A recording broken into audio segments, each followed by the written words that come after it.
Forward! Forward! Forward!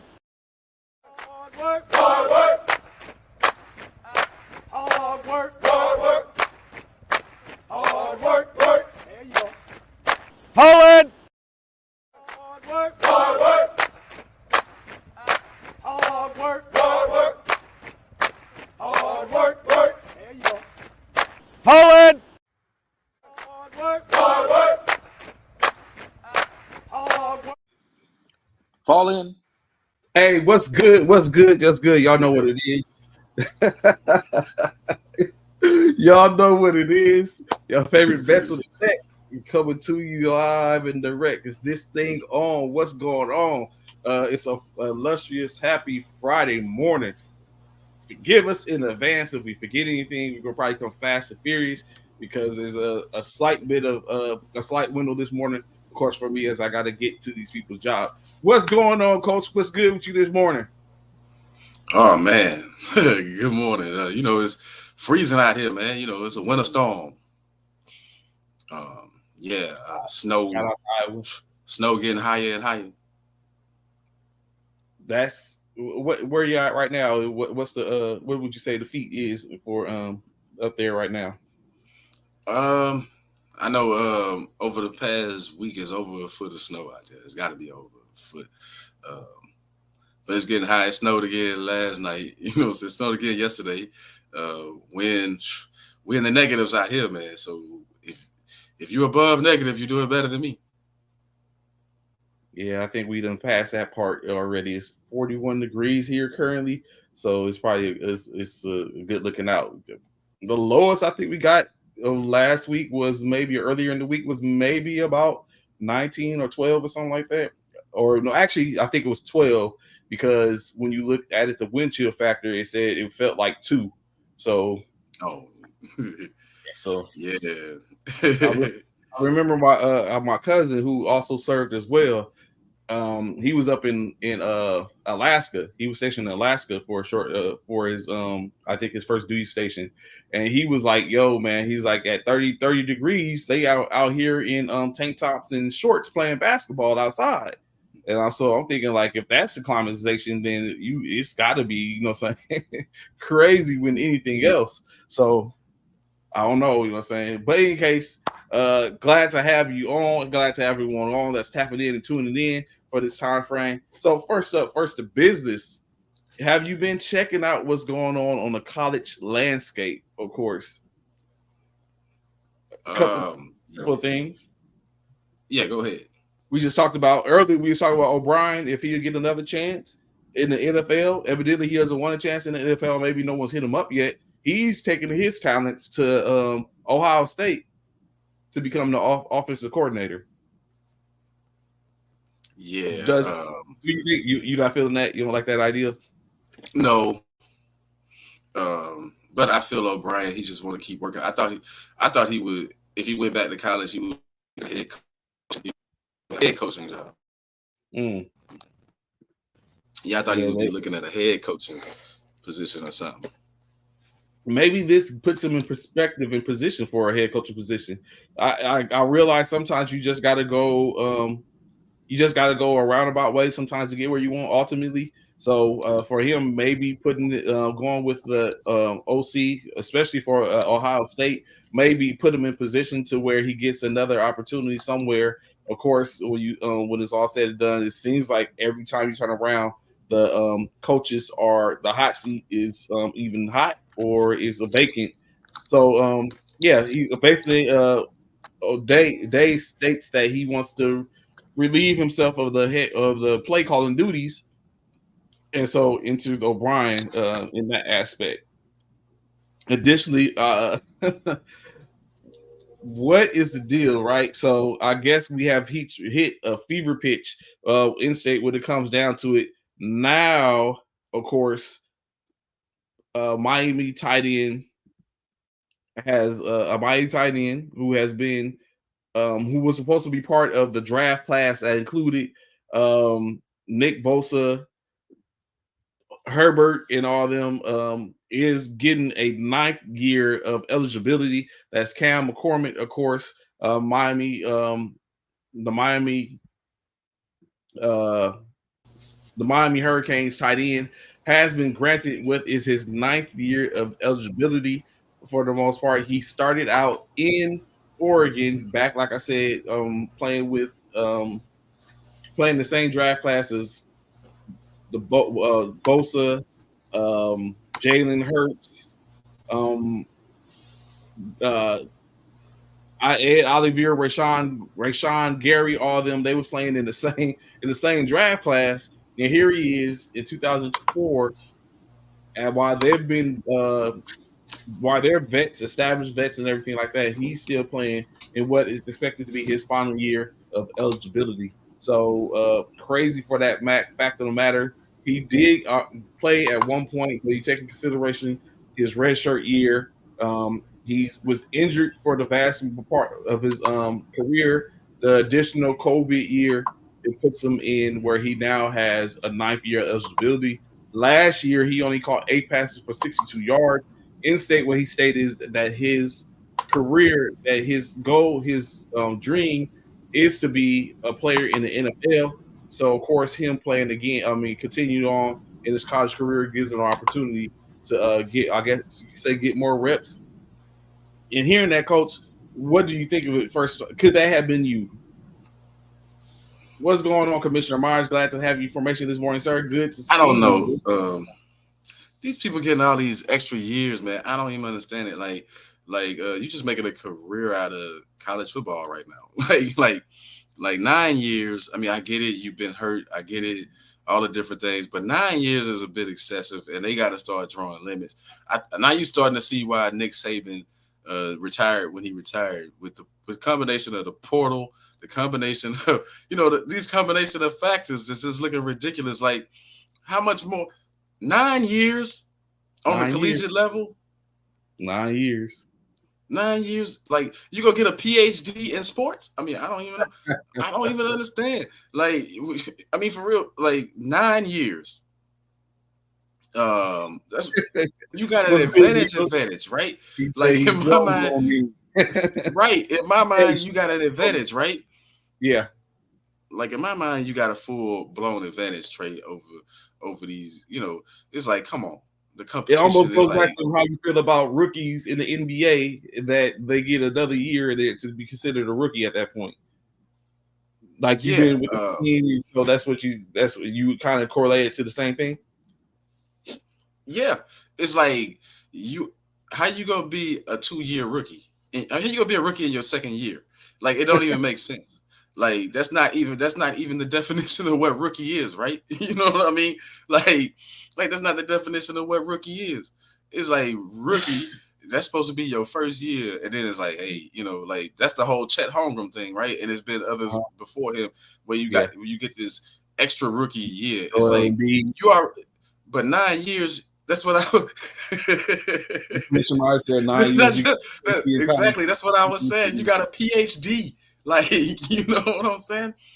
Like 9 years in college. Let that sink in. It's like I said, I get it, the injuries. Even with COVID though, 9 years, that's 3+ years. Like we was just talking about the young Tagovailoa trying to do the same, get a 6-year eligibility, and then they block him from getting it, but then they give this they give this other person 9 years. Come on. So backdrop of both of them. When we know Tulia or Tagovailoa's brother, he asked for a extra year of eligibility due to the fact of the game in which he played was to basically commemorate his brother who didn't get a chance to play his last game due to an injury that he had sustained in that game. So he felt like he came in and took the snaps that it shouldn't have been considered a game because he only took 3 or 4 snaps. So that's his backdrop for Cam McCormick. What he did is how you rookie after the first year, Commissioner Myers. Same thing which Cornelius is saying, like how it make it make sense. For Cam McCormick, who we talking about right now, tight end for the University of Miami, who is granted a 9th year. I think mainly the reason he was granted a ninth year is because he had applied for that ninth year. He applied for his 8th and 9th year while he was playing at Oregon. He has since transferred to Miami because he went with his coach Cristobal. And then that's what he did. So he sustained, after his redshirt year, he sustained the injury that kept him out 2 years, and then he had an additional injury after that, which was a foot injury that kept him out another year, and then he also earned another year due to the COVID. So that is basically how he has basically was able to get those years granted. However, he came over to the ACC. In his 8th year, they allowed him to play, and then he just petitioned for the 9th year. And I think that's the only reason he got the 9th year, because it was already granted in the Pac-12.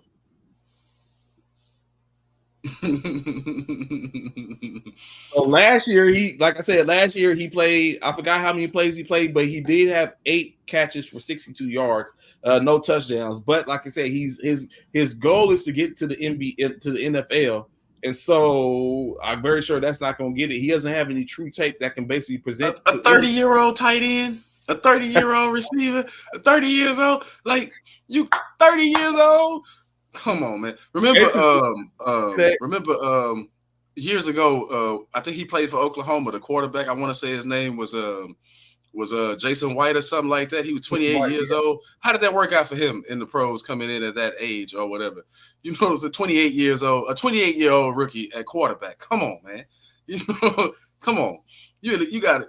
That's insane. But hey, they letting it happen. You know what I'm saying?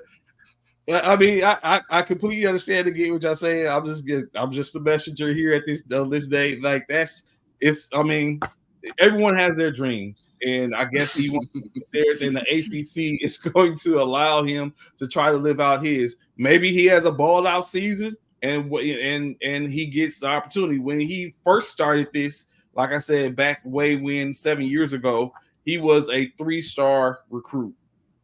So he got that old man strength now, playing corner. I mean, you got your dream. You got it out your dream.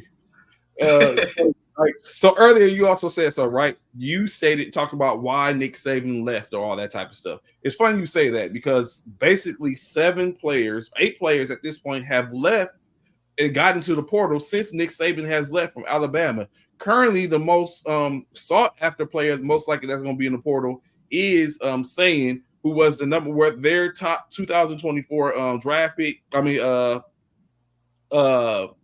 Pickup, who was the number 3 overall player in the ESPN 300. Julian Sayin basically has said he's going into the portal. Mainly, why? He said, "How you gonna retire from college?" Mainly, Julian Sayin said he's retiring from college. I'm sorry, he's going into the portal due to the fact of he wanted to play for Nick Saban, just clear and cut. No other reason. He wanted to play for Saban, and now this opportunity provide. Now he's going to go into the portal so that way he can get he can continue and find another coach or find another team that he wants to play for. So, of course, before I ask you this question, he picked Alabama, or he picked Nick Saban. Honestly, that's what he picked. He just said it.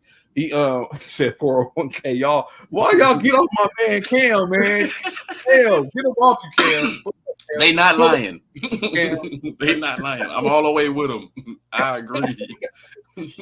But you know, say Julius said basically, because like I said, he didn't pick Alabama, he picked Saban.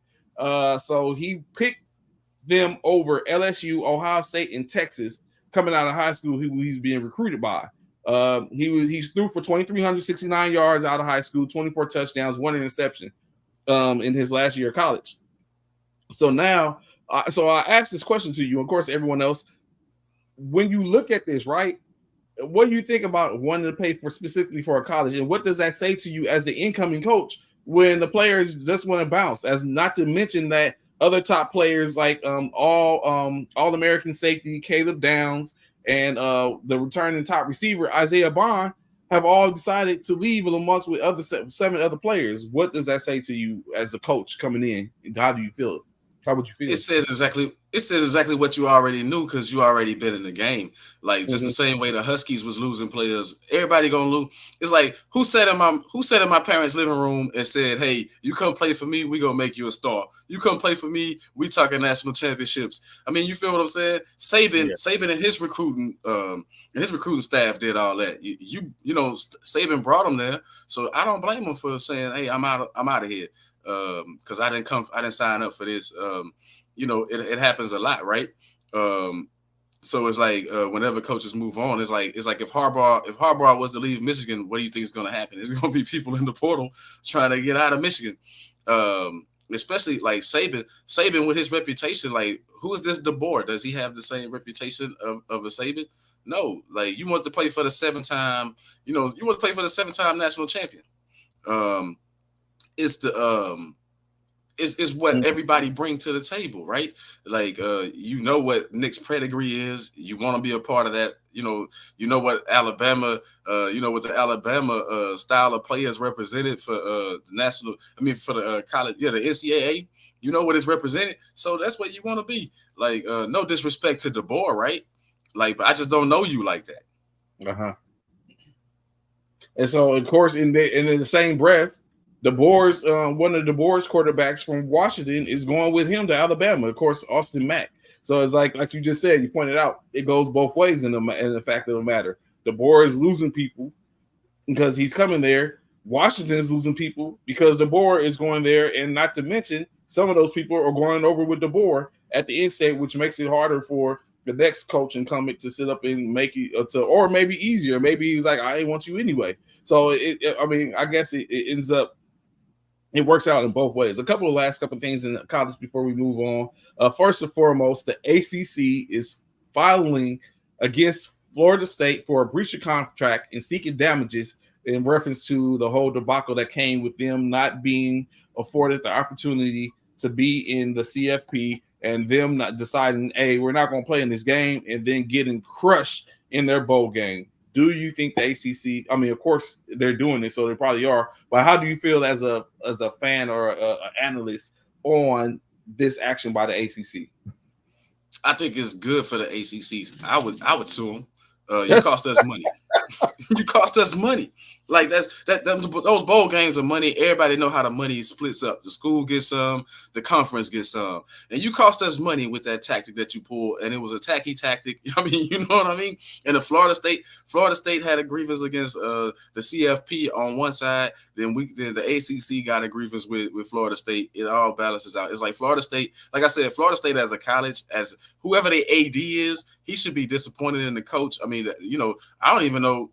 I'm not gonna say you should fire the coach or something, but it should be some fines paid. Like in the NFL, it would have been some fines paid. You don't show up and you don't do your job, right? The NFL, they fine you. They fine you if you don't show up to talk on the mic after the game. You know what I'm saying? Or if you duck the press or whatever during Super Bowl week. So I'm saying you got to have some precedents. I mean, you got to have some rules that or at least make it look like you got some rules. I don't know if the lawsuit gonna go anywhere, but I know that's what I would do if I was them because you costing us money. It's like, and I understand. I get what you're saying, but I was going to bring up the fact, like, let's be honest, they probably was not going to be able to compete, right? I mean, in state, they were down to the last couple of players, and saying they were out. The reason why they didn't get into the CFP as a undefeated conference champion was because they didn't look like they were going to be able to compete. So, does any of that go into the decision when you look at it? Like it's like at this point you're picking scabs because we wasn't going to be able to play anyway. So are you trying to recoup off the backs of the fact that we wasn't going to be compete, that we didn't go in and just get our head split open without the players? But how you not going to be competitive when all you lost was your quarterback? You pretty much had the same team. If everybody show up, you got everybody. You know what I'm saying? Some of the people didn't you lost play your quarterback, so that makes you uncompetitive. That makes the linebackers uncompetitive. That make the running backs, the wide receivers. That make your whole squad. What kind of coach are you? If you know what I'm saying, you lost your quarterback. So how are you not going to be able to compete? I mean, that's a cop out excuse. I mean, in my opinion, Trey. I mean, it's like no, it's like show up, do what you're supposed to do. Like of course you still probably get busted. That's what you get beat. So you get beat 60 something to 28, but at least you showed up and you performed. 60 whatever to 3 because nobody showed up, even the coaches. I mean, I'm just saying, y'all got to give us some. We paying you. You got paid. The coaching staff, you got paid, so you got paid to do that. I mean, Trey, if you don't show up to do your job, what happened? Do you get paid?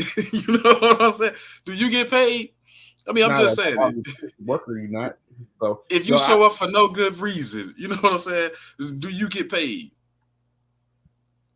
Do you get paid? It's like no. You paid these people for nothing. It's like the coaches ain't giving their money back. You know what I'm saying? Like we paid you for that.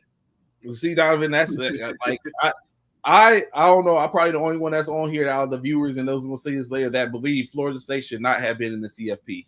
I understand.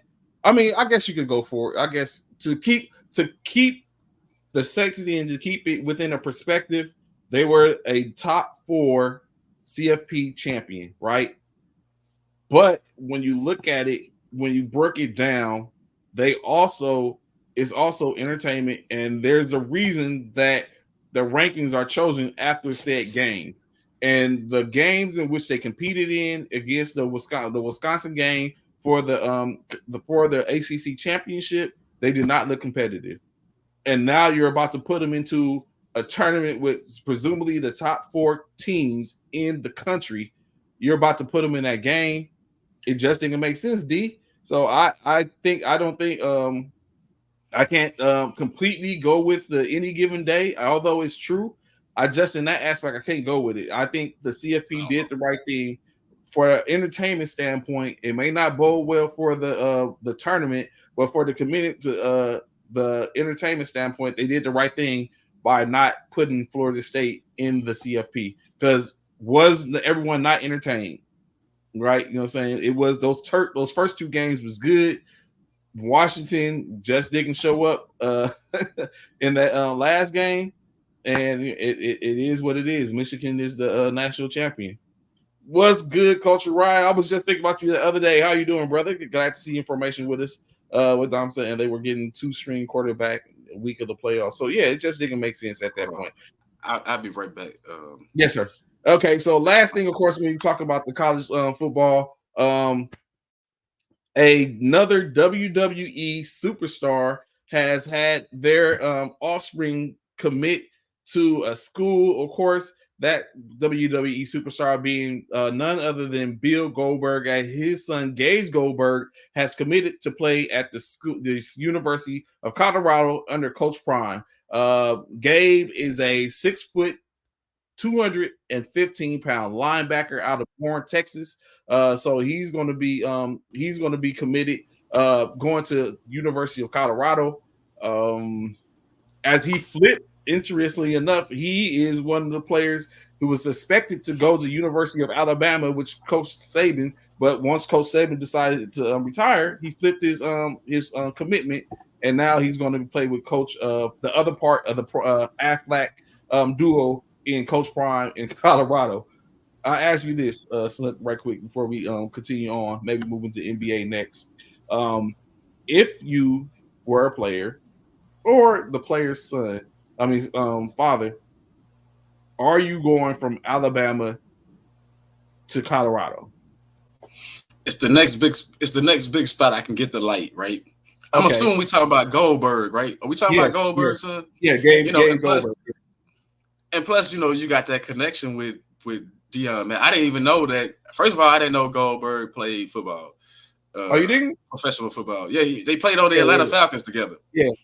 I saw that. That was interesting that he played with Deion as an Atlanta Falcon. So I think, go with somebody I trust. Go with the next person I trust, or go with the next person. You know what I mean? Like I said, Saban broke a lot of hearts with his move, man. He crushed you with that move with the retiring, right? So it's like, what's the next best thing? Colorado gonna be on the rise here. I don't know if it's gonna be this coming season, but maybe the season after that, 2025 or something. Then they're gonna be on the rise. You know what I'm saying? So that neck row, bro. He had that huge neck row, fam. Like, you know what? All the wrestlers had neck rows. They all played that back. They all had that back days, you know what I mean? Terry The Crews pass had a neck rushers. roll.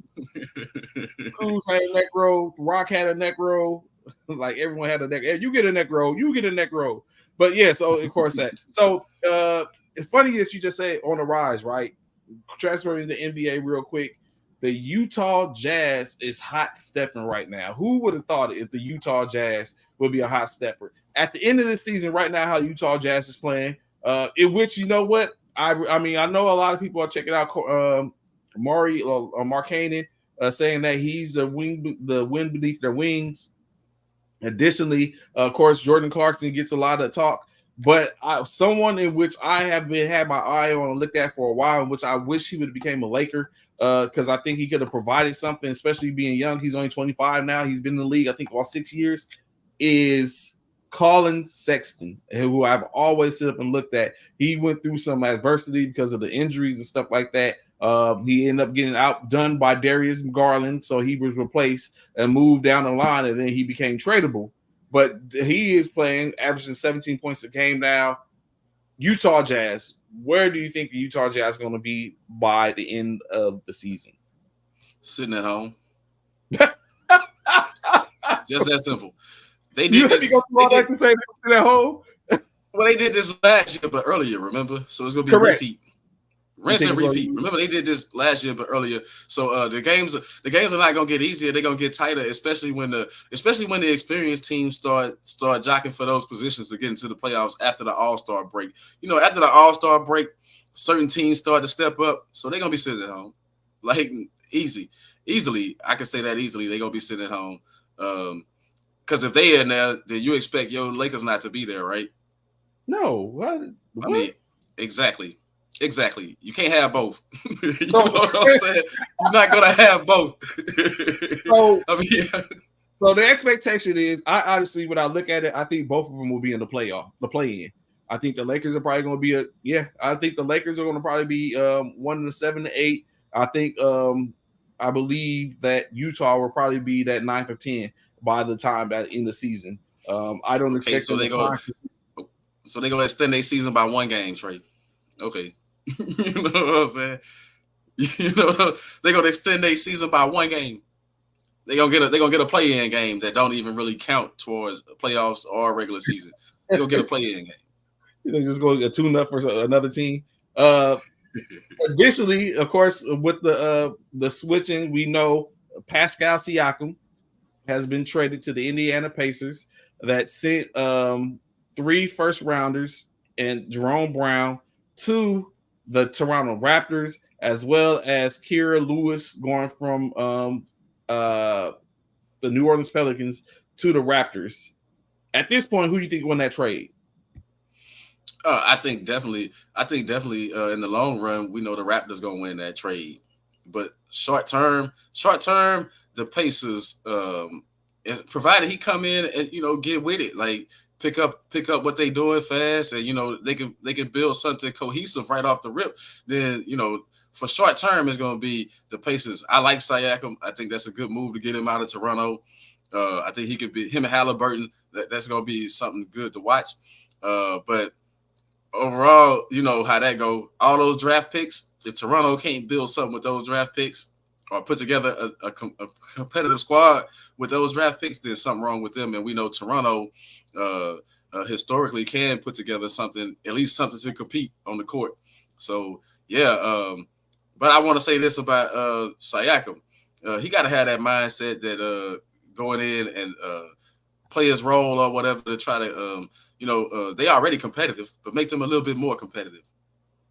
So when you look at it now, Siakam was the last of the that championship team, being left in there in Toronto. He's pushing 30, which could be also a reason why it's like that might be in state that the trade might not end up being the best when you once this is all said and done. But I mean, he's competitive. Like I said, he's an NBA champion. In state, he's a champion. Which you can't say for a lot of people once it's all said and done. But also, what is a thing that's beneficial, I think you say, to Indiana is that the fact that 2 of those 3 first-round draft picks are going to be conveyed this year. is the pool in the NCAA and across the water, is it deep enough to where they can get a good pick? Because we're looking at, if Indiana does good, those are going to be all outside the lottery. Yeah, but yeah, that's what I'm saying. It just depends on where they fall. But I still think you can get players later on in the draft. Like the NBA is, the NBA is notorious for you finding diamonds in the rough outside of those first lottery picks. Scenarios a lot of time, man. You get some good players. It's like you see different teams already stacking their hands and tilted towards whatever. But I think the biggest thing for the Pacers right now is staying with what you're trying to do, right? Like, let's face it, I'm not gonna say a championship is off the table this season or trying to make a run, but you see what they're trying to do. They saying, hey, you know what? We just need this piece over here. It's gonna work for some. Like you see, like right now it's working for the Knicks. The Knicks trade is working, which I didn't think that was gonna work, right? Mm-hmm. I didn't think that it was gonna work the way that it's working, but it's also working for RJ Barrett up there in Toronto too. So it's just about how they play it.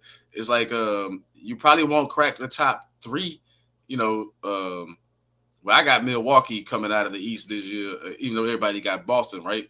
I got Milwaukee. So I don't know if you can leapfrog those teams, but I think that the Pacers will give you a run for your money in the playoffs. Okay, saying that, I just wonder who you got for the West. Oh, for the West right now, the West, I'm still on the fence, but yeah, if they stay healthy, you know who I'm going with, man. I say it time and time again. If they're healthy, I'm riding with the Clippers. I'm riding with Kawhi, man. I'm riding with Kawhi. Kawhi is the only champion over there. Hey, look, Kawhi is the only champion over there that could beat Jokic, LeBron, and all of them. You know what I'm saying? Like, for real, Kawhi is the only one over there that could beat them, other than if you roll back the clock and say Golden State was tough. But we're not going to even count it. Golden State, not even looking at them. But I look at the Clippers, man. I say provided that, because the pressure's off James Harden. James Harden don't even have to score now, right? He finally found a fit for him in the latter part of his career, right? He don't have to score now. Like, he could just assist. He has 3 potential Hall of Famers that play with him. You know what they are right now? They are the team that the Lakers should have been when they had Karl Malone and Gary Payton. I mean, hey, who fault is that? But I'm just saying, like, the pressure's off James Harden to perform in the playoffs, which I think plays well in his favor. I think he might get off in the playoffs just because of that. It's no pressure on him to perform in the playoffs. Like you got Kawhi and Paul George. If those dudes can stay healthy, they could have won. You got to think those 2 dudes could have won without Westbrook and Harden. So adding Westbrook and Harden, that's just like, hey, if we healthy, that's the team. That's going to be the team to beat. I think they can beat the Timberwolves. I think they can beat, like I said, I think they're the only team that can beat Jokic. I think they can beat Denver. Now that I think about it, is PG a Hall of Famer? I might have misspoke. I'm on the fence about that. We know Westbrook and Westbrook, and look, and Westbrook bought into the system. He bought into less playing time, getting in where he fit in. I mean, so wouldn't you too? I mean, you're already a made Hall of Famer. It's just a matter of you retiring, and the only thing that you're missing at this point is a championship, and this gives you a good chance. I think I would buy in too and be like, you know what? I just sit reserve. But ain't that too much of a? Now I want to put this out there. Ain't that too much of a modern way of thinking these days?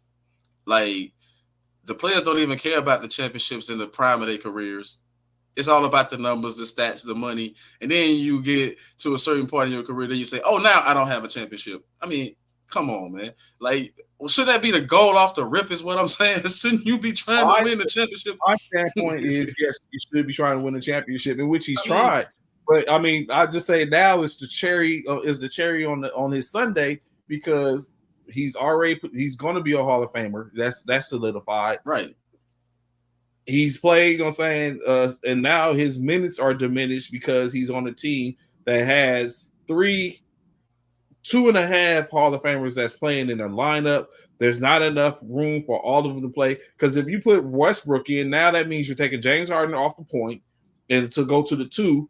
Kawhi and PG are at 3 and 4, and then Zubac is your 5.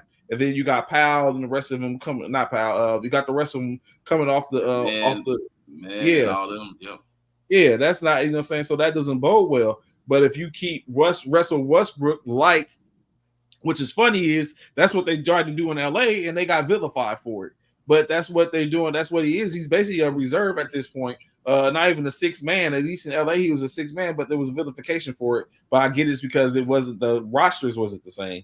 But I mean, but y'all wanted him to be a jump shooter. It's like, what kind of offense you running that you want to make Westbrook? Have you not seen his game? like that's bad coaching. That's bad coaching 101 right there. That, hey, yo, now we're gonna have you a spot up shooter. Get out of here, man. That's not gonna work. But I think what I was trying to say was, I'm not saying he wasn't trying to win. I'm saying making the sacrifices earlier on in your career, you probably would have already won something, is what I'm saying. Like, why it take this long for you to want to make those sacrifices, right? To do what it takes to win a championship, right?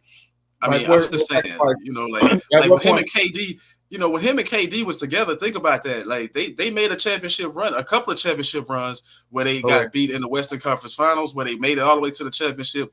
But it was like, hey, yo, you ain't want to share the rock with KD enough to get you over the hump. But, you want to be the man. You want to be the star. Now you willing to make those sacrifices. Leo said, you think it's all the ego then? I guess when you look at it in hindsight, that can be, that can be the truth. In state is, but he's been plenty of places, except for maybe the Wizards, in which that could have been like. In state is, where has he been to where he could have been a champion? When he was in Houston, that wasn't going to work. When he was in, whereas when he was in Washington, that wasn't going to work. So neither one of those. OKC, of course, he had the opportunity to be a champion. The Lakers never amounted to what we thought they was going to be, to where he could have potentially been a champion. And so now he's Houston. I think in Houston they had a shot, right? Like in Houston, that was all the hype. Oh, him and Harden back together again. They was going to be this cold backcourt. But then he got exposed in the bubble, right? Like the Lakers just let him shoot his way out of the game, right? You know what I'm saying? Like, they just let him shoot his way out of the series, right? Like, taking all those bad threes and all those jump shots because that was Houston's game. But it was like, that's what I'm saying. These coaches, they don't say, hey, man, you got to make the right sacrifices at the right time, right? You got to make the right plays. Like, hey, man, stop shooting and go to the hole like you normally do. Like, I like what Tyronn Lue's doing. Tyronn Lue know when to put him in, and when he go to missing shots, Tyronn Lue putting him on the bench. Like, you going back to the bench, you coming out. You're not going to kill the vibe of the game right now, trying to take over or whatever. So I like Tyronn Lue has gotten better as a coach, in my opinion.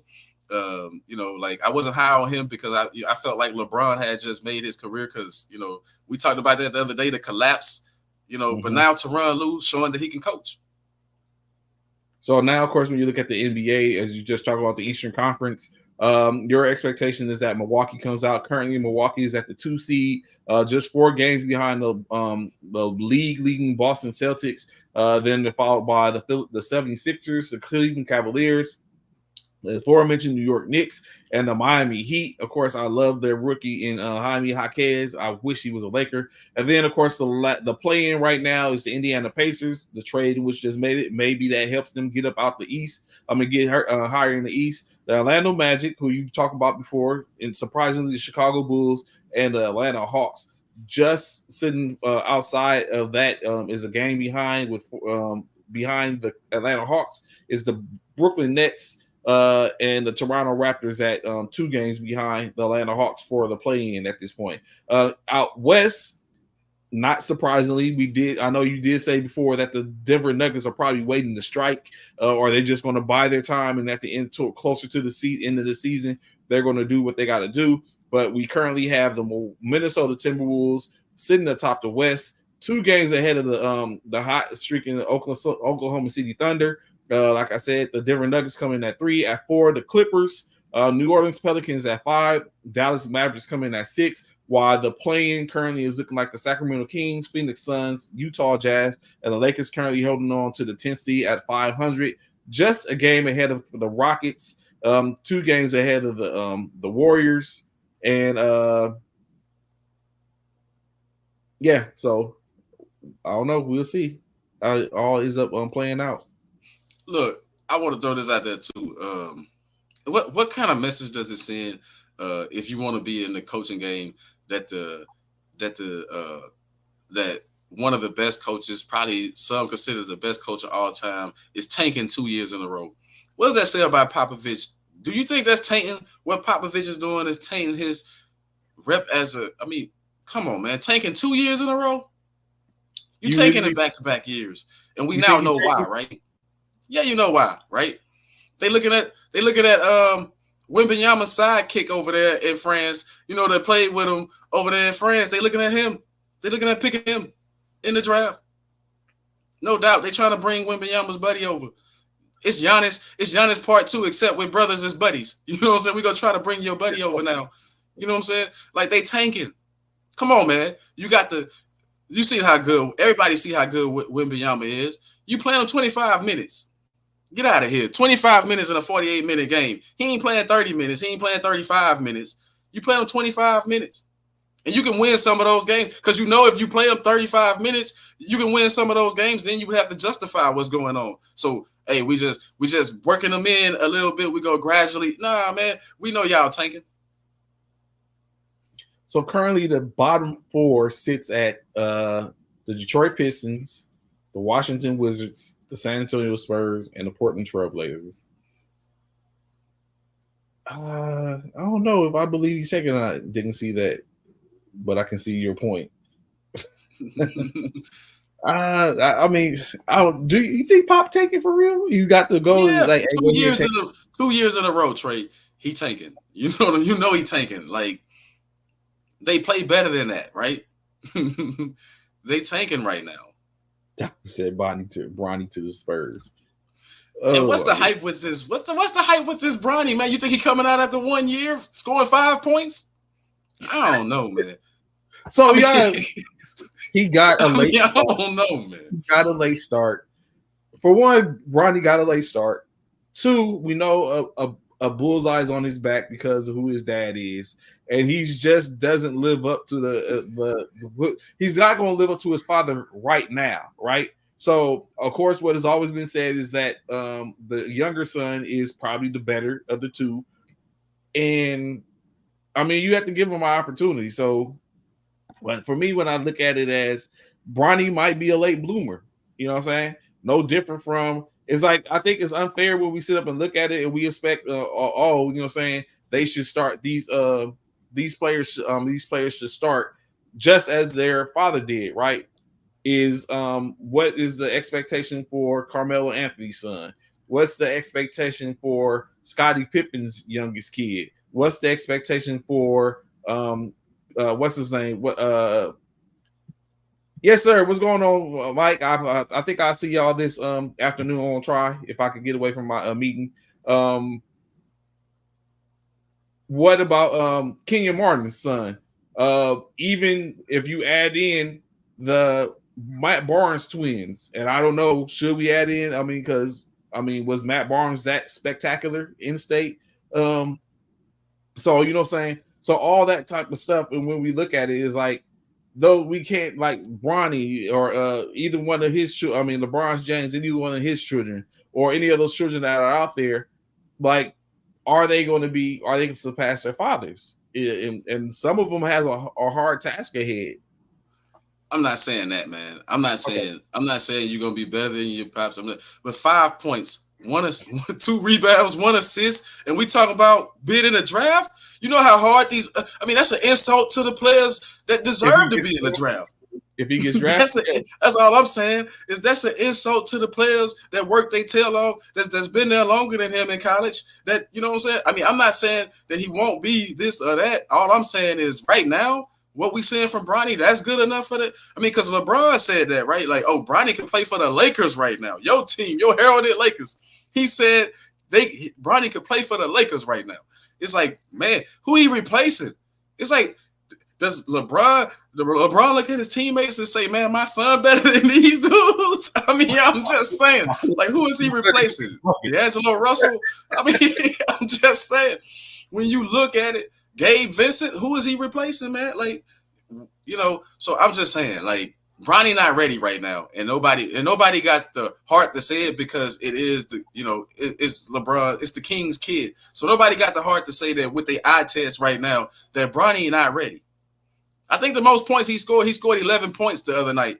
You know what I'm saying? Like Arizona. He scored and they lose it, and then he on a losing team. You ain't even helping them win. Like you have no impact on that squad right now. Like, so what are we gauging this by? What are we saying that he's draft ready right now?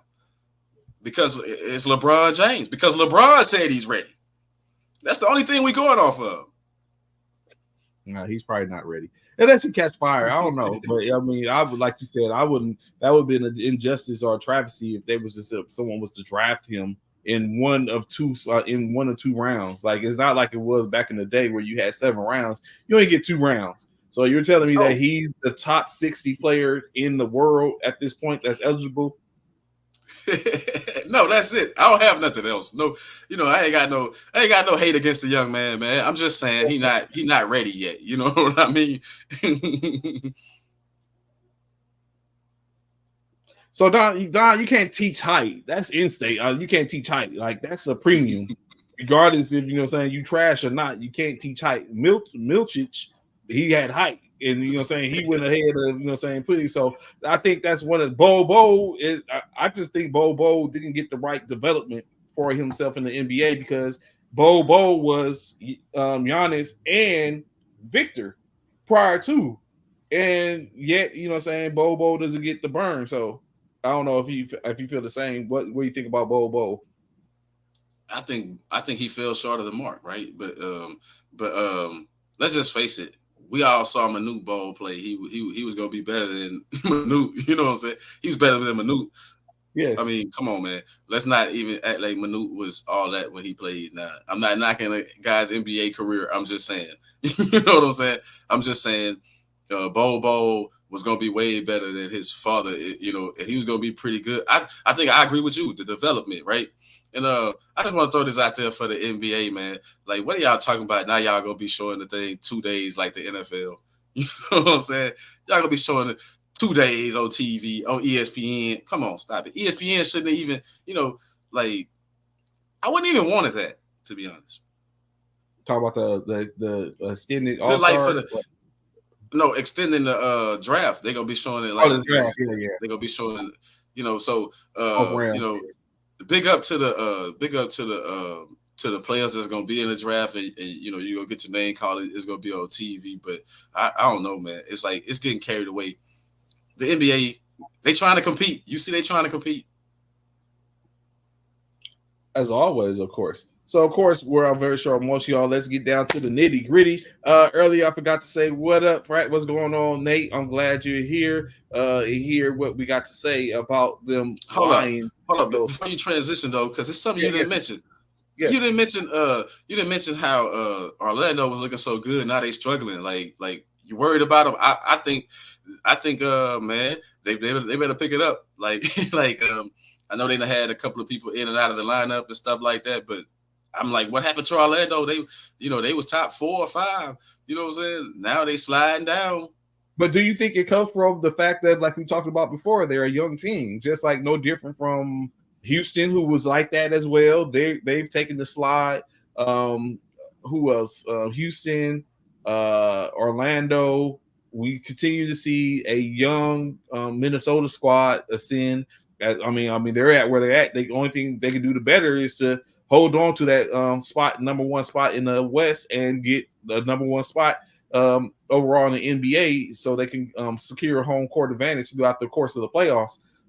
But all those people basically has been the same thing. It's mainly the young players. And did we really think they was going to be able to hold the line? Well, I thought it still ain't over yet, but I thought at least they would be 5 or 6 spot, not starting to slip into play-in territory. You know what I mean? I thought they would hold on because, but now you're starting to see, like I said, with the Knicks coming up, like you never know what the Hawks gonna do now. You know what I mean? It's like certain teams starting to play. You don't even know what the Brooklyn Nets gonna do. Like the Brooklyn Nets look like they could be scary, like because they got nothing to lose, right? But I'm just saying, Orlando. I think it's a combination of age and getting too comfortable. You know, like sometimes the hype gets the teams real quick. So, what do you think? Speaking of young youth, what are the Texans going to do? Do the Texans shock the world and get a W this weekend? Tomorrow, as a matter of fact. That's what I got. Oh, tomorrow, 3:30 Central Standard Time. Texans, Baltimore Ravens. CJ Stroud, Devin Singletary, Nico Collins. Are they enough? I got them upsetting. I got them picked as an upset. Yeah, I have the Texans. I got the Texans beating the Ravens. I know it's a long shot, but that's what I have. When I was making my picks, I was like, I picked the Texans just because they don't seem like they're afraid, like, and they not letting they not out there letting the moment take advantage of them. I think they just ready to play. They just going out and play. Thomas says it's still fair. Let's go, Houston. So you know what? I have toiled over it, and I think the matchup that I want in the Super Bowl is the 49ers versus the Texans. That's what I want. Well, you're gonna hate me in a minute. I want that. I want the Texans and the 49ers in the Super Bowl. Yeah, that's what I want. Yeah, you're gonna hate me in a minute. So, of course, so you got Houston, you got Baltimore. As much as I want to go with the Houston Texans in this one, but I just don't know. I mean, I don't foresee that Lamar Jackson does all he does just to put himself in position to get knocked off by Houston. And honestly, I don't think Houston has enough. They have been, doing things and making it happen, but I don't know if they have enough to be successful versus the Ravens, although I'm not going to go against them, but I do think the Ravens pull this one out. So the next game, go ahead. I was gonna say the Ravens ain't played. The Ravens starters ain't played in like 3 weeks, man. That's got to be, what I'm saying. They ain't played in 2-3 weeks.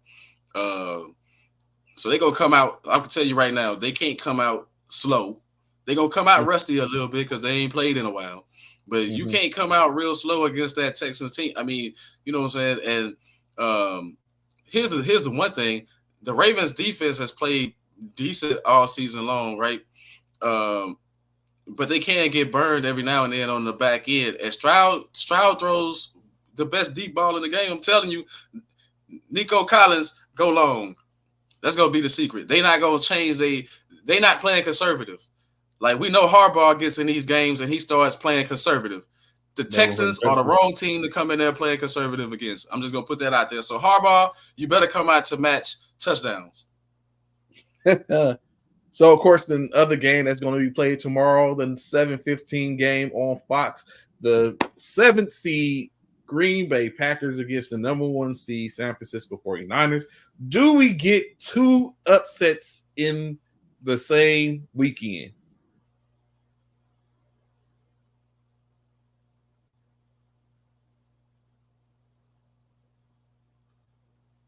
Yeah.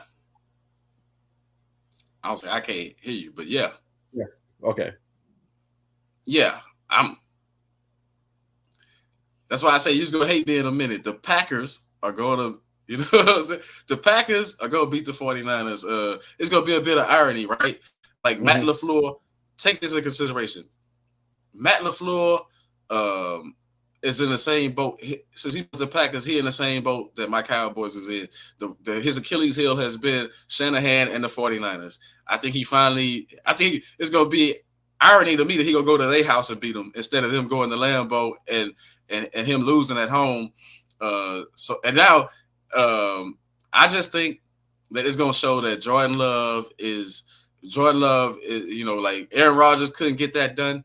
You know what I'm saying? Aaron Rodgers and Dak couldn't beat the 49ers. Watch Jordan Love pull it off.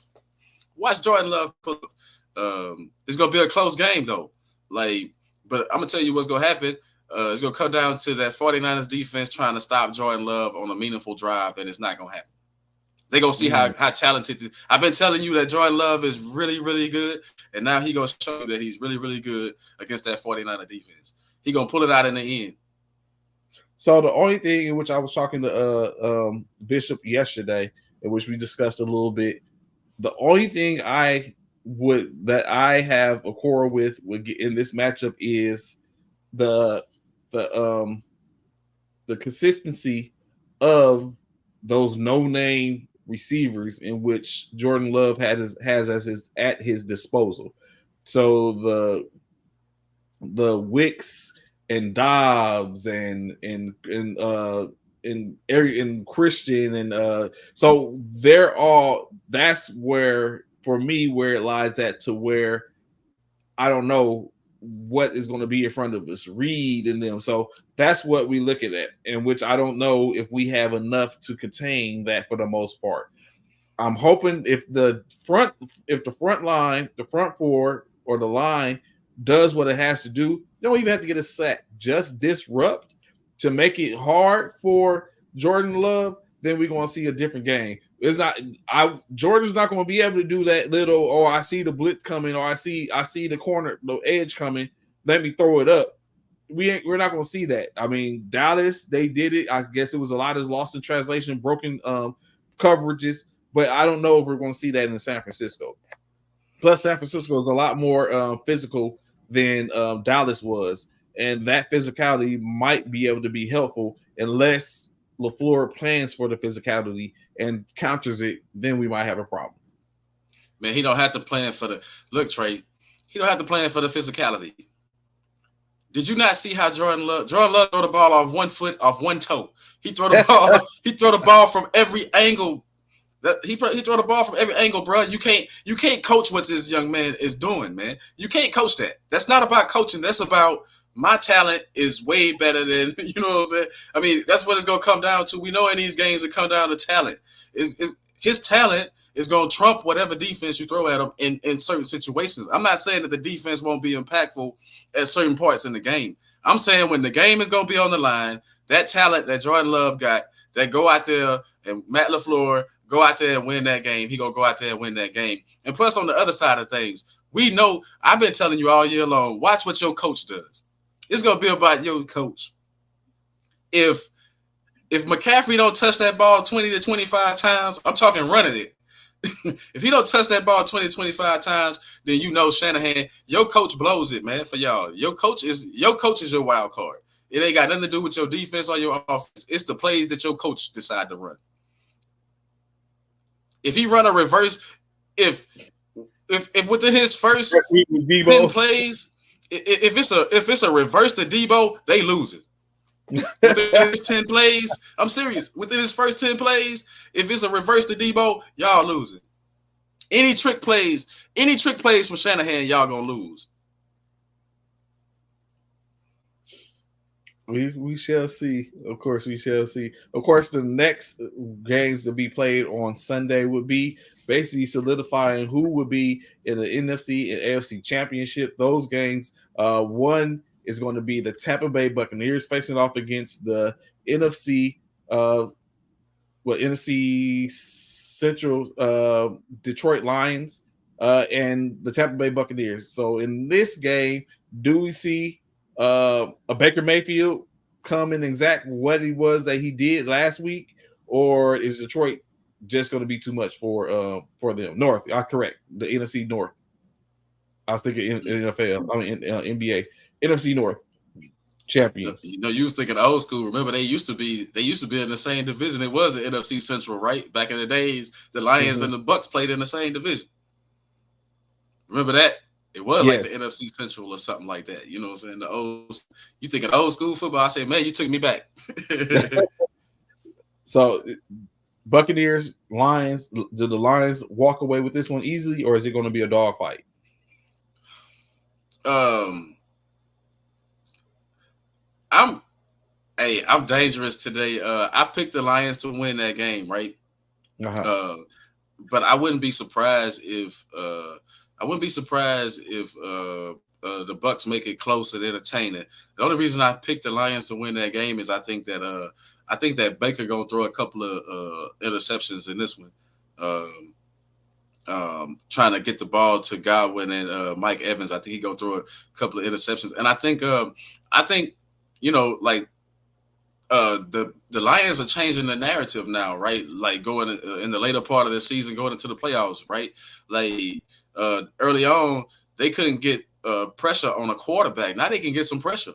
It's not just Hutchinson. They figuring out ways. To put some pressure on the other team quarterback. So I think if the Lions still figure that out and they stick with that plan and put a little pressure, they ain't got to sack them a bunch of times, but put a little pressure on them. Put a little pressure on Mayfield. Something that the Eagles couldn't do. I think that's going. I think that's going to play well for them. I think that's going to play well for the Lions. Now, don't get me wrong, man. I gotta give credit where credit is due. Mayfield. I ain't really like Todd Bowles, but if they scheme a good game, we know Todd Bowles is supposed to be a defensive mind. So if they scheme a good game, to try to get at Jared Goff, I think it'll be a closer game, but I still give the advantage to the Lions, man. So I'm taking the Lions, but it's gonna be a close one and it's gonna be a good one. It's gonna be an old school NFC Central battle, like you were saying. It's gonna be an old school battle. So I definitely agree with the fact of they are without Montgomery, and I disagree with the fact of without Montgomery or Gibbs, they winning. I don't think that. I think Montgomery and Gibbs is going to be their main focus for the most part, because you can't help. They have not one but two running backs that can sit up and cause a problem and be disruptive for them. With that disruption comes the ability for the quarterback to be able to pick them apart with the receiving core. So I really think that Gibbs and Montgomery, or just at minimum Montgomery, is key in this game to where Gibbs, Gibbs can cause problems as well. So I definitely think it's going to be a big. I get it, but this is a different ball game now. That's what I'm saying. This is the playoffs. This is the playoffs, Nate. Man, this is the playoffs, Nate. Dog. It ain't the same, man. It's the playoffs. It should. It should be like that. It should be all. I'm very sure we know the type of player which Baker Mayfield is, which makes him susceptible, in my opinion, because he's going to go all out, and that going all out is going to probably be some bad decision making and all that type of stuff, but he's going to go all out. But if he is cooking, if Godwin and Davis, and then more, not Davis. What's the other running back? Wide receiver. Evans. Mike Evans. Yeah, if Evans are in their zone and stuff like that. Rashad White is cutting them up. It's going to be. Go ahead. I think what a lot of people are not thinking about too, and the reason why I said it was going to be close, because you got to think about who the Bucks are, man. They what 2-3 years off a Super Bowl, like minus Baker Mayfield. They still got Super Bowl pedigree, and Vita Vea gonna wreck shop on the other side of that ball. So I don't know if running the ball gonna be that effective for the Lions, but I do know the Lions gonna be able to pass because Jared Goff is talent, man. When you got a talented quarterback, it's going to make a lot of difference. I think Jared Goff is a lot more talented than Baker Mayfield. You know what I'm saying? So I think that's what's going to show up. Now, they both might throw the ball to the other team. You know what I'm saying? And everybody say, oh, they had Brady. They had this, man. But look, and I wish people would stop that narrative. I know Brady is the GOAT, man. But look at his numbers for Tampa Bay. He sucked at Tampa Bay. Like he threw up. He went to the NFC Championship game and nearly lost them the game because he threw all those picks.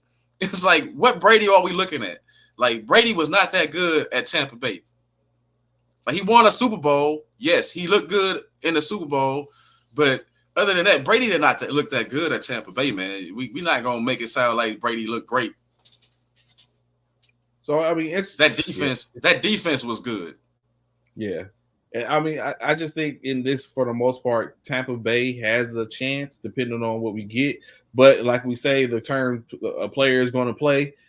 Baker Mayfield is going to Baker Mayfield, and that's just, you don't know what Baker Mayfield you're going to get. You're going to get the Baker Mayfield, where the commercial making icon Baker Mayfield, which seemingly wasn't locked in and was subpar, or you gonna get the Baker Mayfield that just basically bounced. Who was it?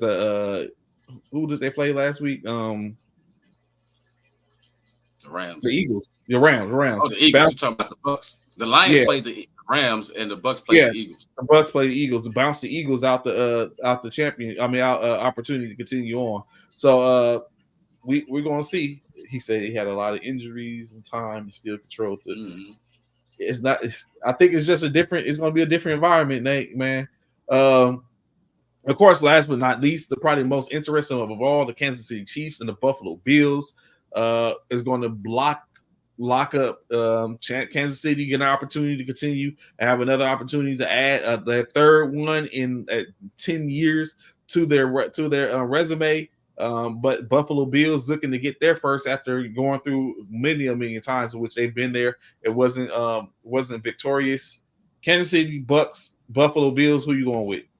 Bill Of course, the Chiefs, man. Come on, man. I'm rocking with Mahomes, man. Like, stop it. Until like this gonna be good. That's gonna be a good game to me because simple fact that Mahomes got to do it on the road, But he three. I was just thinking about this earlier. He 3-2. 5 straight at Arrowhead, 5 straight AFC Championship games at Arrowhead. He was 3-2 there, but now it's at the divisional round. Going to, going to the Bills. Remember the last time they played the divisional round, it went into overtime, right? And Patrick Mahomes got the ball last and beat them. I don't think that. I think the Chiefs' defense is way better this time. I think they limit. I think they frustrate Josh Allen. Josh Allen make the mistakes, and the Chiefs capitalize. Mahomes capitalize. So when you look at it, right, I think both teams are now currently equal in a sense, right?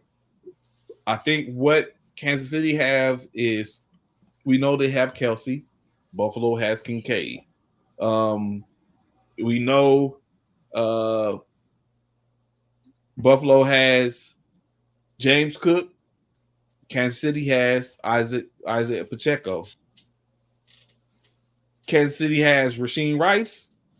Buffalo has Stephon Diggs.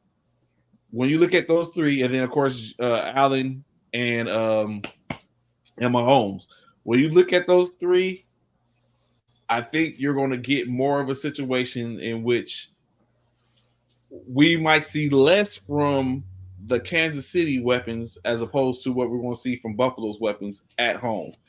Outside of that, I think the other players, the contributors are going to be more are going to be the plus in Buffalo as opposed to, because I mean, to have to rely on Scantling, Tony, and Atlas Allaire. The only one they might be able to rely on that's that back over there is McKinnon.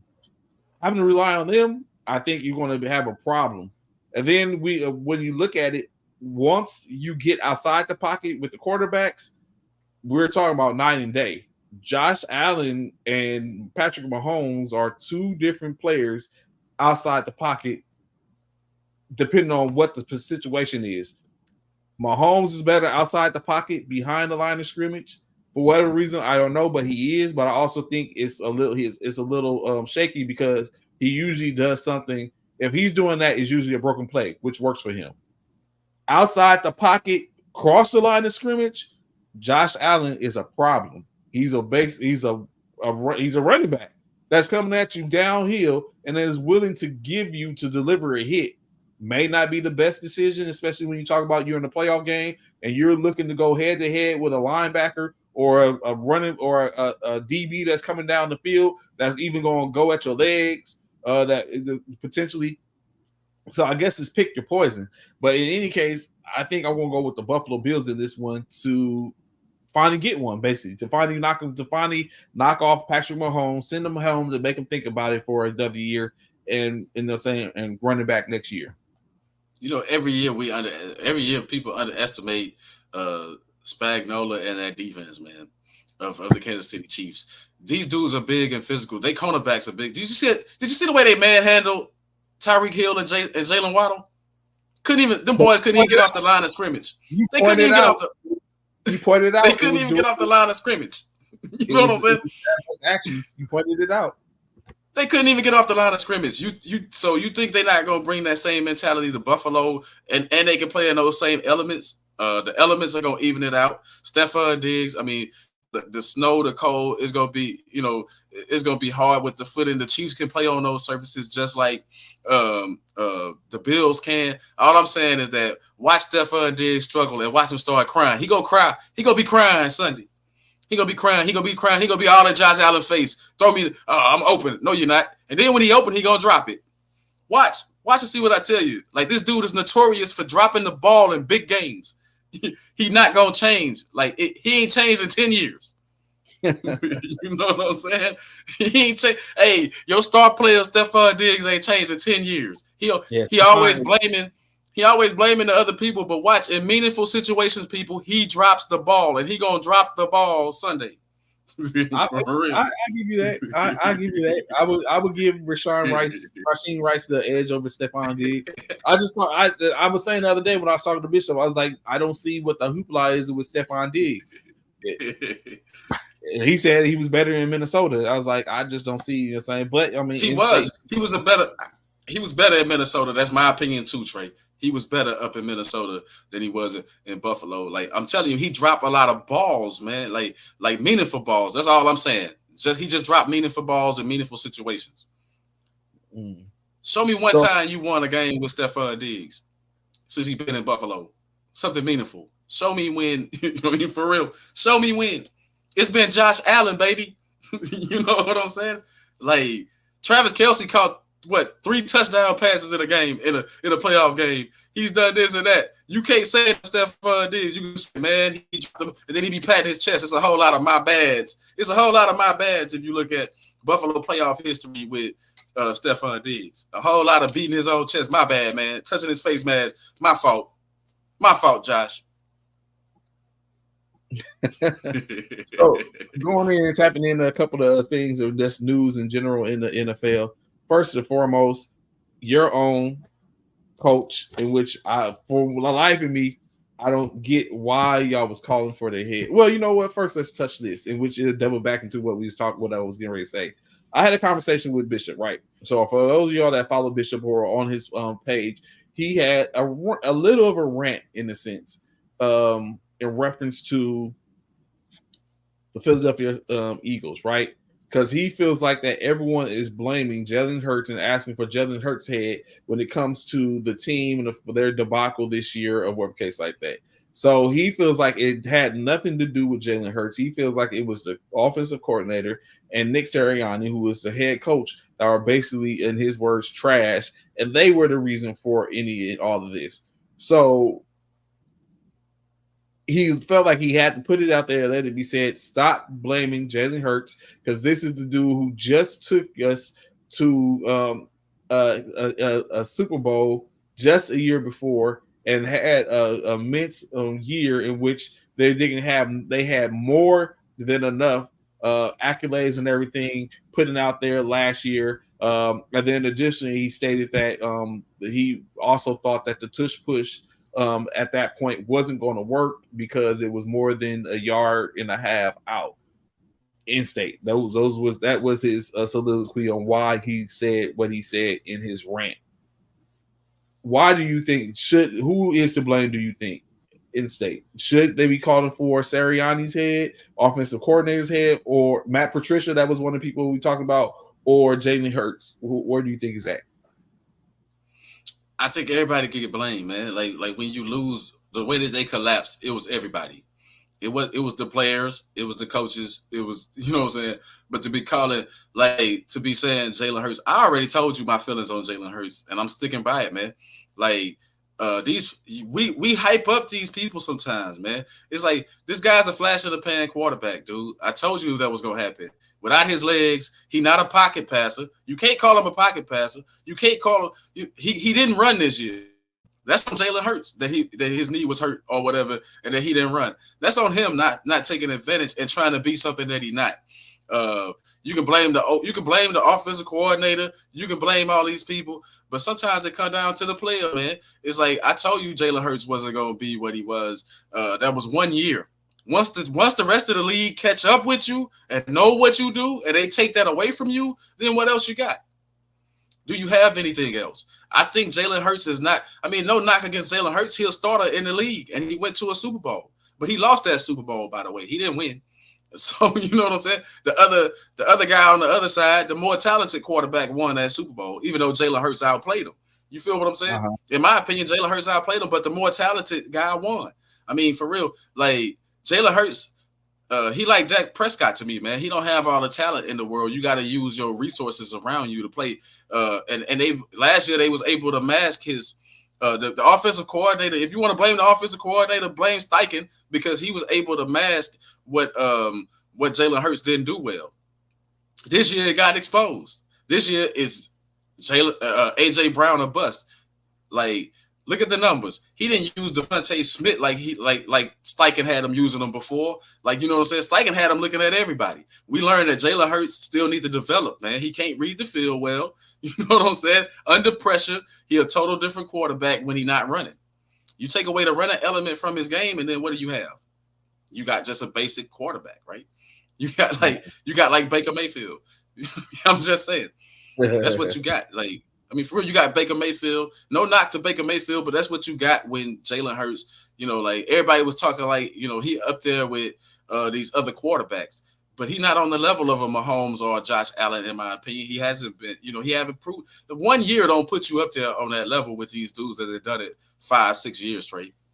Like, how you gonna say you up there with them and you did it 1 year and they did it a bunch of times and then you go right back down the next year? So is that just an anomaly? You know, since everybody use that word nowadays, is that just an anomaly? Was he just last year? Was it just an anomaly? Or no, you've seen this version of Jalen Hurts more than you've seen what you saw last year.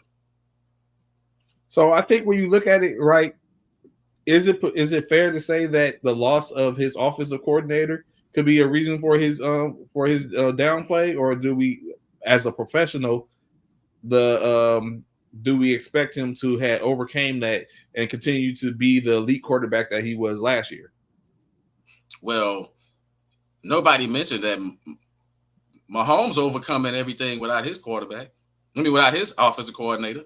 I mean, yeah, but he lost. Yeah, see, there we go. See, move the goalposts.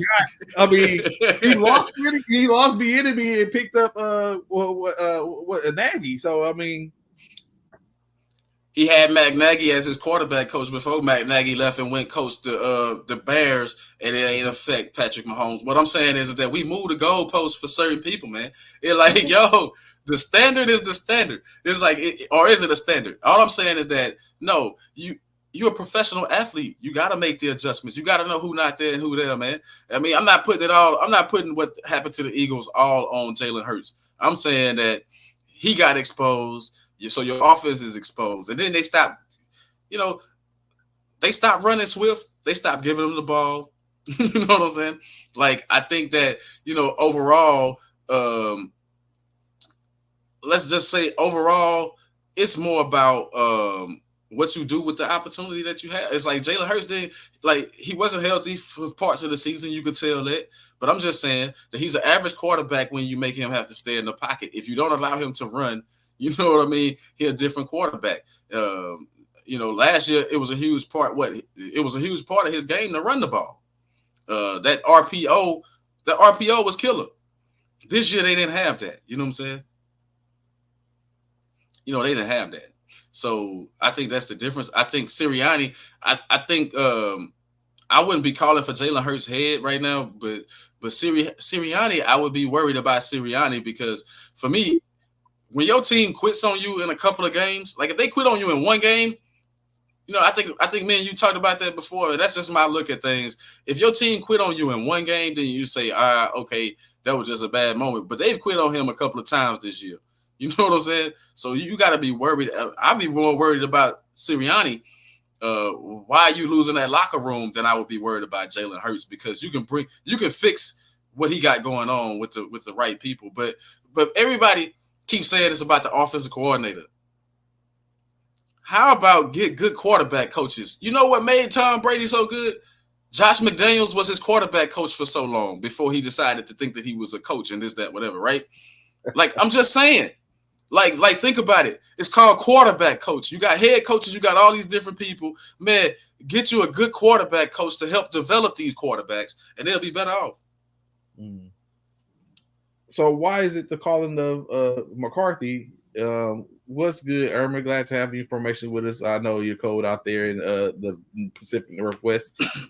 What's the reason for the calling of McCarthy's head, as he's glad to be returning to the Cowboys, and he says basically y'all have to buy into them.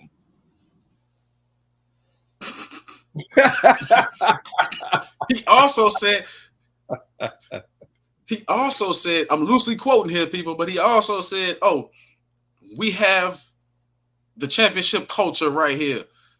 Where that at? I'm a Cowboy fan. I ain't seen it. Like, you got beat, like, it was 27-7 at halftime in your building where you, man, I don't want to hear that. Like, that's why you get rid of McCarthy. See, quotes like that, dumb quotes like that is why you got to be out of there, bro.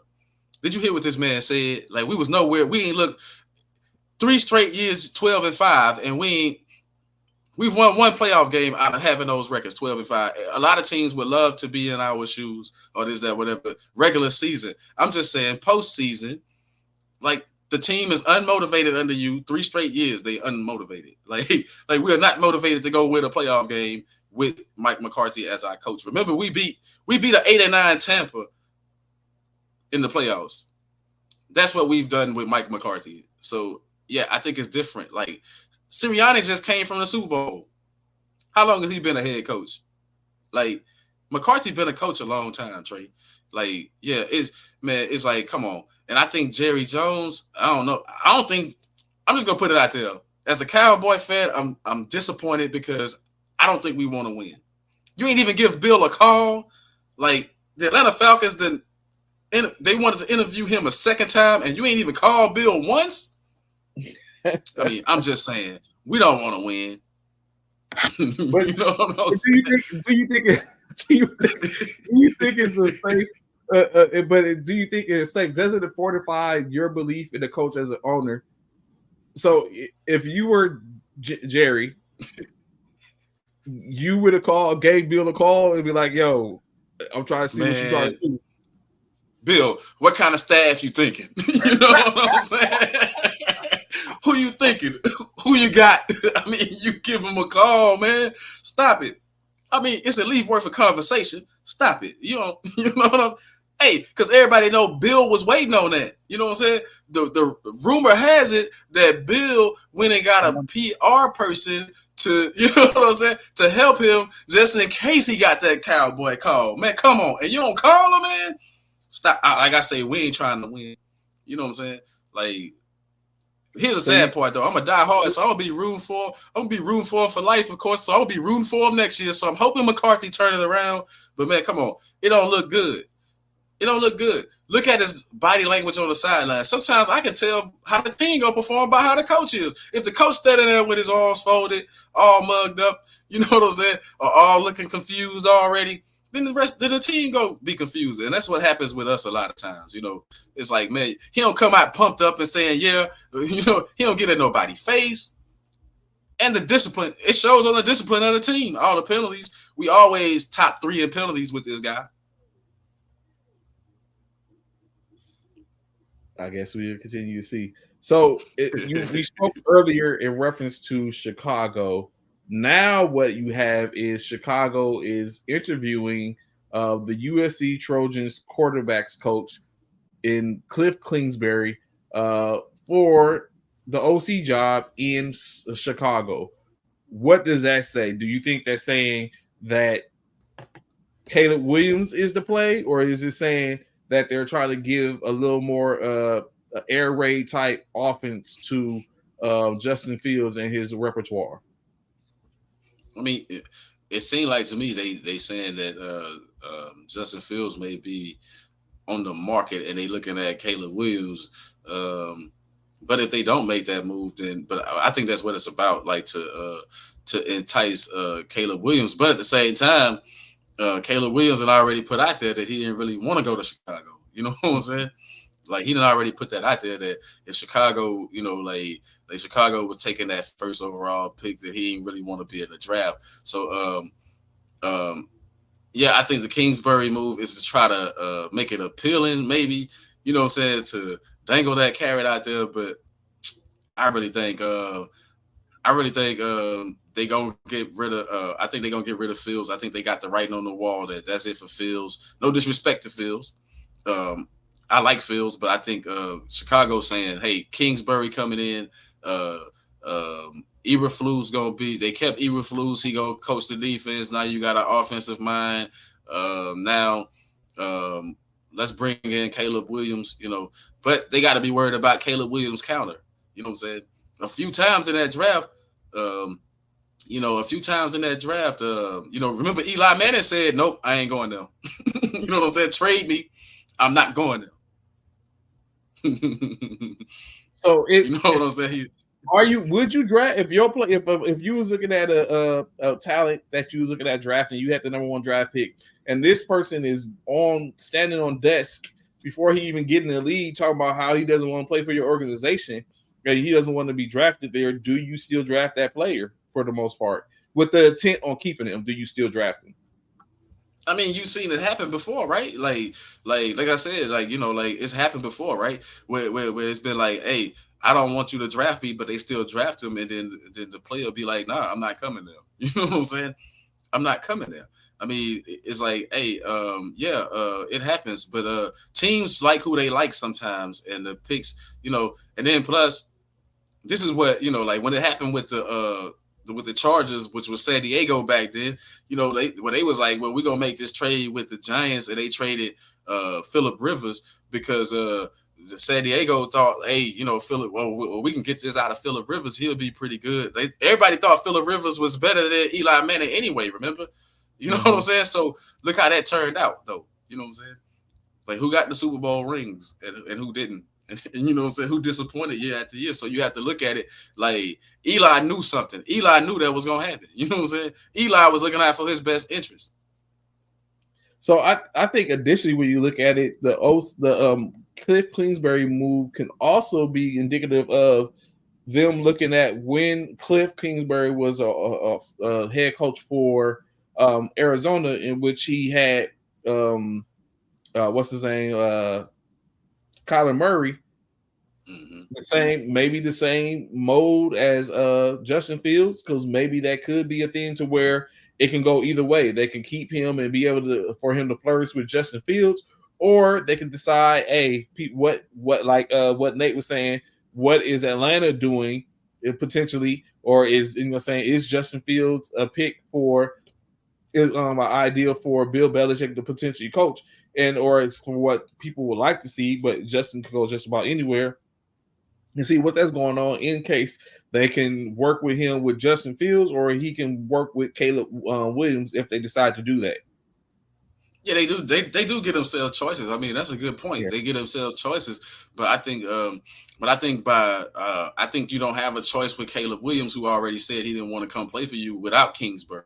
You know what I'm saying? So I think Kingsbury is that might be that factor where they could actually get a conversation with Caleb Williams when it's time, when they can talk to him, because they can't tamper and all that. But when it's time that they can get a chance to talk to him, they can figure that out. But I think Caleb Williams is ultimately going to be their choice, though, overall, because I do think I agree with Nate. I don't know if it's going to be the Falcons, but I think somebody going to offer them the right stuff for Justin Fields. For them to take a chance. And then instead, like I said, they can still get Caleb and trade him. And, train him to someone else that's willing to pay the price for him, and putting them in that position, of course.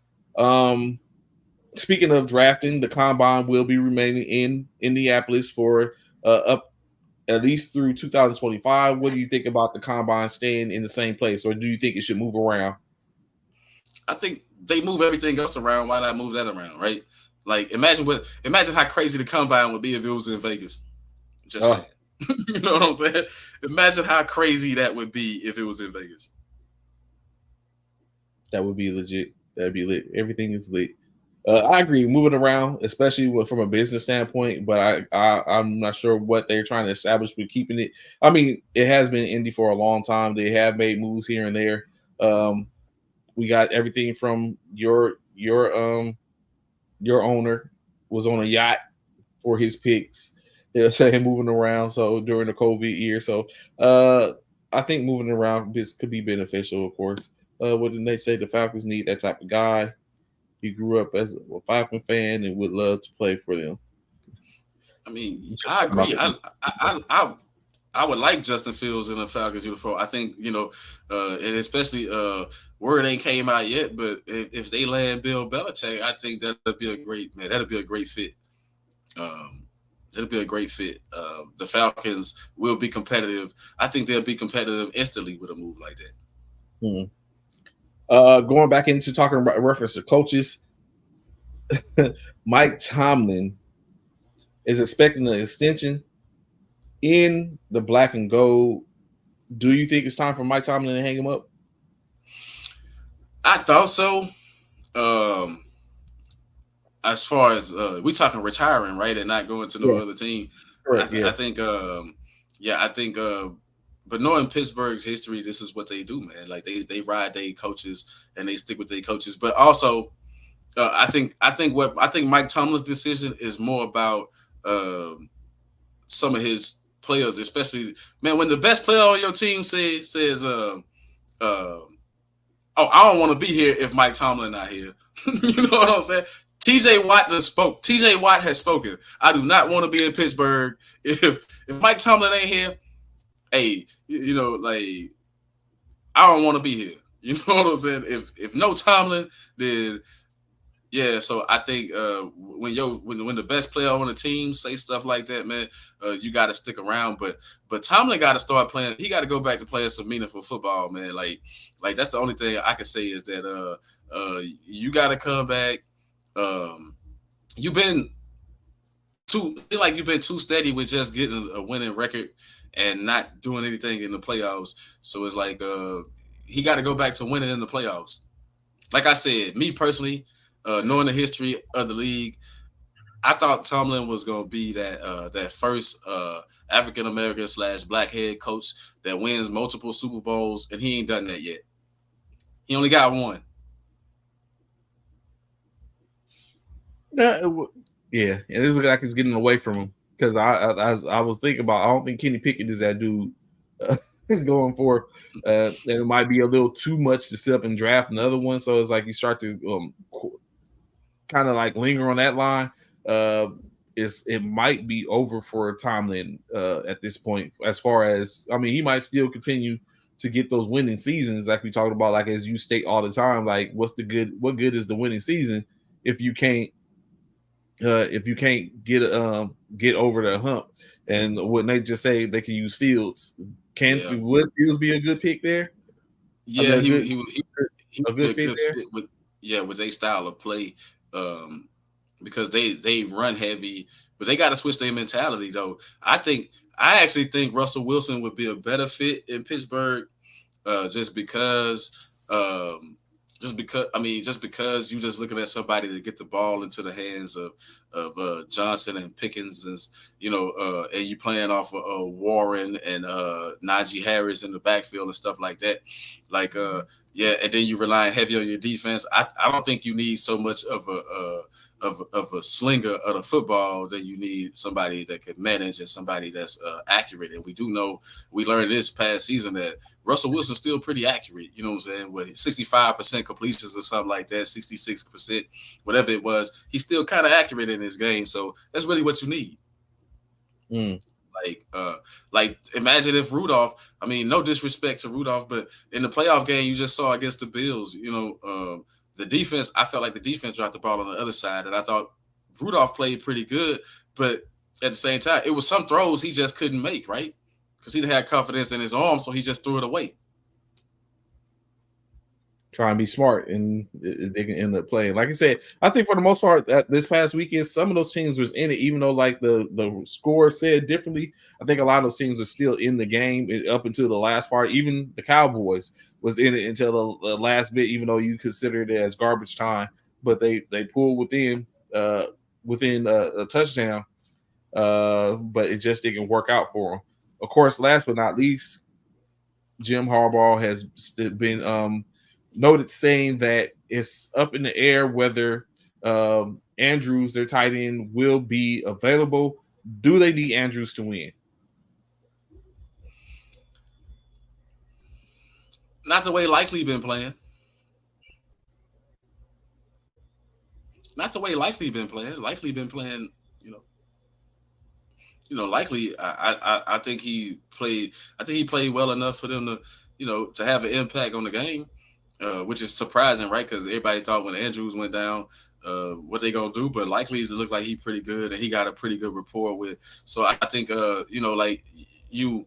Sometimes it's addition by subtraction, right? I think other receivers have stepped up their game a little bit, also. So I think, a couple of more passes go Zay Flowers' way, a couple of more passes go Odell's way now, or whatever that would have went to Andrews. And like I said, and now the running backs get a little bit more shine and stuff like that. So I think it's helping out the whole team, because man, we see what happens now when some of these quarterbacks rely on one weapon all the time. Correct. I do agree with that. So, young quarterbacks. We have quarterbacks that we currently have in this upcoming playoff, of course, are still remaining in playoffs. CJ Stroud, Brock Purdy, Patrick Mahomes, Josh Allen, Lamar Jackson, Jared Goff, and Jordan Love. I'm missing one. Am I missing one? Oh, yeah, I am missing one. Who am I missing? Baker Mayfield. Baker Mayfield. Okay, Baker Mayfield. For the most, 4 of them are considered, I guess we can consider young quarterbacks, being Brock Purdy, Jordan Love, CJ Stroud, of course, and them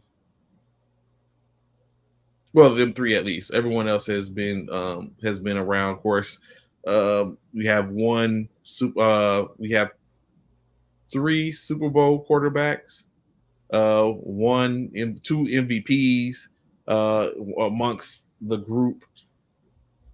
What is with the quarterbacks? What is more entertaining to you? Brock Purdy and CJ Stroud matchup, or a Jordan Love and CJ Stroud matchup? No doubt. No doubt. It'll be crazy if it's Stroud and Jordan Love. That'll be crazy, right? That'll be crazy. And the only reason it'll be crazy is because nobody would see that coming. It's like, and not only that, but come on, let's face it.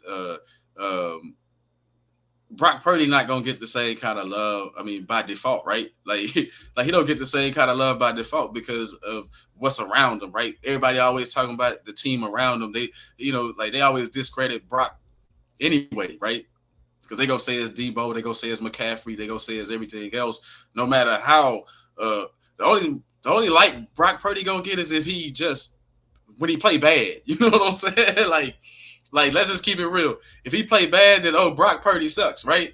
But if he play good, then it's gonna be it's because he got all these weapons on the 49ers, man. Like, you know what I'm saying? So I think that's why it'll be good. Stroud and Love, that you don't have that element. You take that my players are this element out of it. So I think that's a more appealing matchup. I think that's something that people would love to see. But I want to go back to a statement that you made, man. Yes. Jared Goff and Patrick Mahomes, they've been to the Super Bowl. Who's the other one that been to the Super Bowl on this list? No, it was just them. It was. Well, no, did I say 3? I thought I said 2. Yeah, Jared you said Goff 3. Oh, okay. I was like, Patrick Mahomes. Yeah. Patrick Mahomes been Jared Goff has been Jared Goff.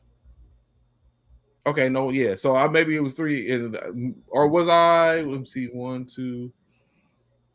Yeah, you had me confused. Yeah. I was just asking because you had me confused a minute. I was like, "Who was the third one? Like, I'd be correct. I thought I said 3, but even then, the other one would have been wrong because I thought I said 3. I knew what you was doing. You was trying to flick. You was trying to slide your team in there. You was trying to slide Purdy in there, and he ain't even. You know what I'm saying? He ain't been there. I see you. I see you. You trying to slide the 49ers in there. You know what I'm saying? Wishful thinking. What should have been? What's good, Dale? Good morning. Glad to have information with us. Good morning, so fam. maybe it was just set up in what should have been. You know what I'm saying? Although what happened is what should have been in state, in which I'll continue to look at in any case. So, but of course, like in any case, we look forward to this weekend. CJ Stroud.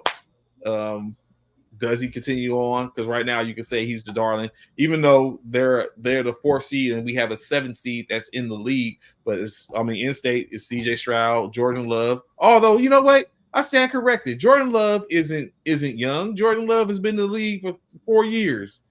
He's not young. He's just now getting this opportunity. So it's really only Brock Purdy and CJ Stroud with 2 years. 2 years between them, or a year and a half average. It's only them two. You got a MVP in, like you said, MVP in Lamar Jackson, 2-time MVP in Patrick Mahomes. So it's really Brock Purdy and CJ Stroud are the young ones. Now, right. Jordan, they the young bucks. Yeah. Jordan's getting his first start. It's not like Brock is in. It's not like Brock is nowhere he hasn't been before. He's in. He's experienced. You know what I'm saying? He's is Jordan Love in this case that's in the deep water, not Brock Purdy. So I don't know. I still like the 49ers fans. I'm just telling you, sometimes at this time of year, man, talent, like even a losing performance, like even if they lose, you go see Jordan Love got way more talent than your quarterback. You know what I'm saying? I'm serious. You're going to see it. You're going to say, wow. You're going to see it up close and personal. You're going to see the talent, even if the Packers lose. Like, this dude is good. He coming. I tried to tell you that already, and you was like, I don't see it in Jordan Love. I'm like, man, watch. The young man is mad. Talent trumps a lot of stuff. That's why we say Mahomes is who he is. It's all the stuff that the coaches can't coach you, man. It's the uncoachable stuff, the quote-unquote intangibles and all that stuff that make these guys mad talented. It's like this dude can make all the throws. He can throw off his back foot. Like I said, he can throw on one toe. He can do whatever. He can make all the plays. His arm's strong enough. He got the sense enough. Now, he might not be a better scrambler than a lot of those in there, but Purdy not a good scrambler neither. So, but all I'm saying is that as far as the talent wise, you're gonna see how talented Jordan Love is. Just like I think that's what's even in the Baltimore Raven game is that CJ Stroud is just as talented as Lamar Jackson, except in a different way, right? He don't have the blow away speed of like he probably can't break the pocket like Lamar can or whatever, But then again, who can? But what I'm saying, he not as elusive in the open field as a Lamar Jackson, but I actually think he got the better arm than Lamar Jackson. I think he gonna show you that he even more accurate than Lamar Jackson. You know what I'm saying? He gonna show you those. He gonna show not only that, he gonna show you what his talent is with inside the pocket. You know what I'm saying? Or rolling left to right, staying behind that line of scrimmage. He gonna show you what he good at. I think you're gonna see the talent. So win or lose by these two young, you mentioned the two young quarterbacks. Win or lose by them, everybody gonna get to see how talented they really are and how good they are gonna be based off this one playoff experience. In which we'll get to see it, or in state, someone has to go on, and then we look forward to seeing it starting tomorrow. Like you said, 2 games, both the 1 seeds and the lower seeds, that being the Baltimore Ravens versus the versus the Houston Texans in Baltimore, and then the San Francisco 49ers hosting the Green Bay Packers in Santa Clara at Levi Stadium, in which will set the table for the next set of games, which is the Tampa Bay Buccaneers traveling over to Detroit to play against the Detroit Lions at Ford Field. And of course, last but not least, the Buffalo Bills welcoming the rivalry between this actually has become a playoff rivalry between the Kansas City Chiefs and Patrick Mahomes in Buffalo this time, to where maybe Josh Allen can settle the score, as a couple of years ago he didn't get an opportunity to handle business. So, of course, that's our show for today. Greatly appreciate y'all tapping in with us. Of course, we will be back Monday to speak on what happened this past weekend. Very sure you can catch us on social media pages, tapping in and talking about the game here and there, going back and forth, maybe slick stuff here, slick stuff there, and more, of course. Coach, any last words before you get up out of here? Here in the next week, y'all be looking out for that book under my name, Karun, man. I'm coming out with that book, Moments of Intimacy, My Chicago Love, man. Adult fiction. I'm trying my hand at adult fiction this time, so that's dropping next week. I have it already in press. And also, don't be surprised this weekend if the Packers beat the 49ers. Be hella surprised if that happens. In any case, we greatly appreciate y'all tapping in. We'll see y'all next week on Monday. Hope to have some great news, or be talking about what is potentially going to be, continue my conversation of the 49ers versus the Houston Texans in the Super Bowl. Until then, y'all enjoy y'all weekend. I know a lot of y'all going to be tapping in for the Martin Luther King parades that were postponed due to the cold weather. Be safe out there. All love. Peace.